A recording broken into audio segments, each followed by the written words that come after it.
So, friends, welcome back to Perfection IAS, and here we are continuing this series of economic survey. And in the past in the past videos, we have done agriculture, enterprise sector, labor, employment, and migration, infrastructure, and now we are on the fifth chapter of the economic survey, which is the rural development. Here again we need to make an announcement that the PDF of this particular economic survey can be downloaded in the link below, and until unless you download the PDF, obviously understanding this economic survey would be quite difficult. And again, you need to jot down very important points, and if you can, please do have a print of this particular economic survey and note down things which I explain, so that when you go through the fast reading of this particular text, which is very very important for 66 Bpsc examination, you can have a fair idea of this particular important text. Now, this chapter on rural development and the introduction, as I have said, is very very important. Around 89% of Bihar population reside in rural area, and to be exact, it is 88.3, which is 11.7 are people which is living in the area of urban. So urban area, urban Bihar. So Bihar economic development greatly depends on the development of its rural area, and since rate of urbanization in Bihar is only 11% in census 2011. So again, that's a typo mistake, it's 2011. So that is 11% is the rate of urbanization. You need to also remember this particular important fact. Now, the second paragraph talks about the state government is working relentlessly to achieve the three key sustainable development goal, that is SDG 1, which talks about no poverty, SDG 2, which talks about gender equality, and sustainable development goal 10, which talks about reducing inequalities.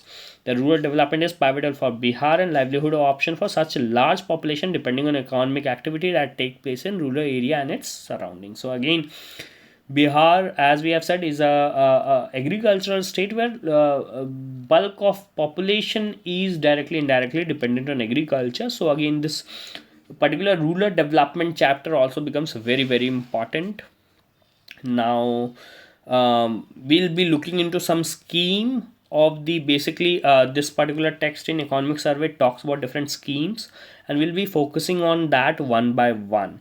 So the first scheme is Bihar State Rural Livelihood Mission, which is also termed as Jivika. So Jivika, if a question is raised that Jivika is related to what, so it is nothing but a rural livelihood mission. So Bihar Rural Livelihood Promotion Society is autonomous body under the aegis of Rural Development Department of Bihar, and Jivika is entrusted to implement various scheme of state government and is presently working extensively to alleviate poverty under rural people through expanding opportunities for sustainable livelihood. So you need to remember this particular fact, and in the next page we'll see that it talks more about Jivika and the coverage of the Jivika, which is all the 38 district of states. And in bold letter we have written that Jivika has achieved remarkable success in core interventions and ranked first in country in terms of formation of self-help group, that is SSGs, their federation and financial inclusion. So this particular fact is very very important.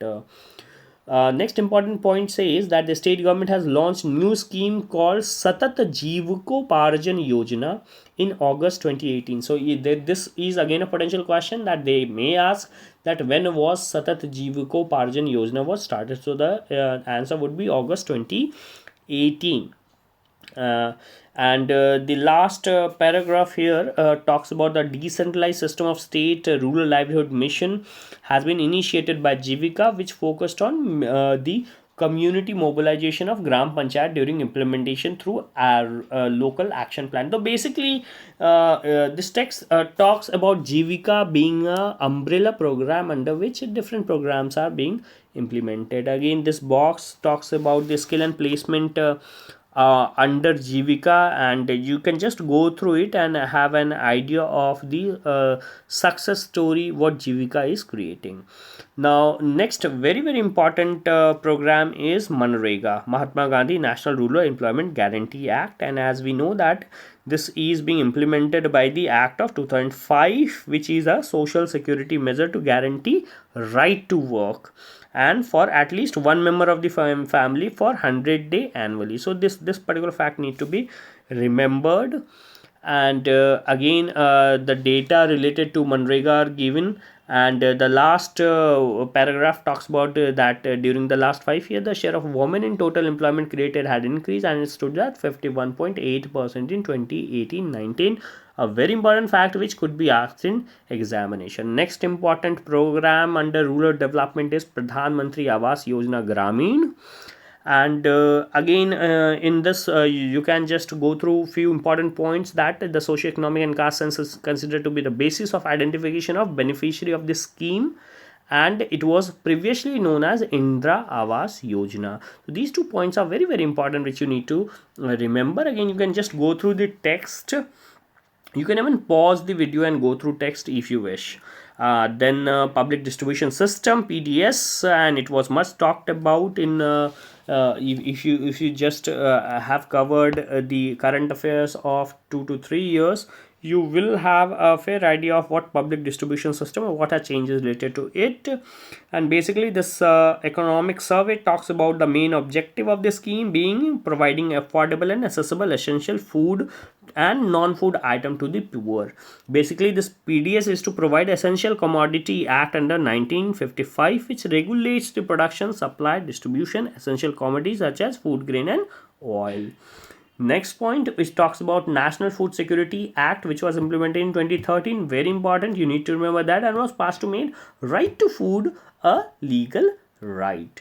Next important yojana is basically it's a very important initiative, that is Panchayati Raj Institution, and Bihar is one of the leading states implementing Panchayati Raj for better representation of socially and economically deprived rural poor in the development process. So again, rural development cannot be talked if you cannot discuss, if you haven't have discussed the Panchayati Raj institutions, and that's why again in the polity section also you need to focus on these particular this particular chapter greatly. Why? Because there could be potential questions from this particular chapter. There are 289 reservation for scheduled caste and scheduled tribe and extremely backward class in Panchayati Raj institution. This particular number 289 is important.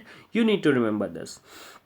Now again, there are different programs which government run for distribution of homestead land, and basically this is done to have a better living condition and a better housing, good housing condition, so that the people may live in a better they can increase their lifestyle. The state government has committed to provide adequate housing facility to rural population, and the government is presently providing 5 decimal of land to all landless household for construction of house under its program of Abhiyan Basera. So this is a very important fact. So 5 decimal of land is being provided under Abhiyan Basera. The beneficiary include the household which are following. So basically backward caste, extremely backward caste, scheduled tribe, and Mahadalits are included in Abhiyan Basera.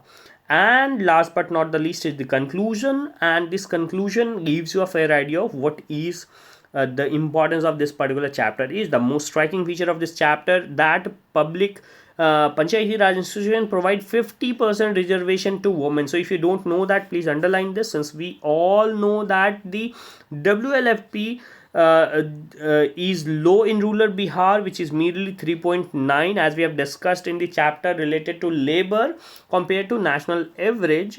So so in order to improve the livelihood and basically the subsistence of rural population, we need a holistic approach in economic, social and political activities. So these are the conclusion of this particular chapter, and then we have a question for prelims, which you can just try to make these particular these 2 question and answer in the comment section. Again, we have also a detailed section which talks about question on mains, which can be very potential, very helpful for you if you are up to a level where you are also preparing for mains. So this is all about chapter number 5, which talks about rural development, and will soon be coming with chapter number 6, which will be talking about human development. So stay tuned and stay safe in the COVID situations. Thank you.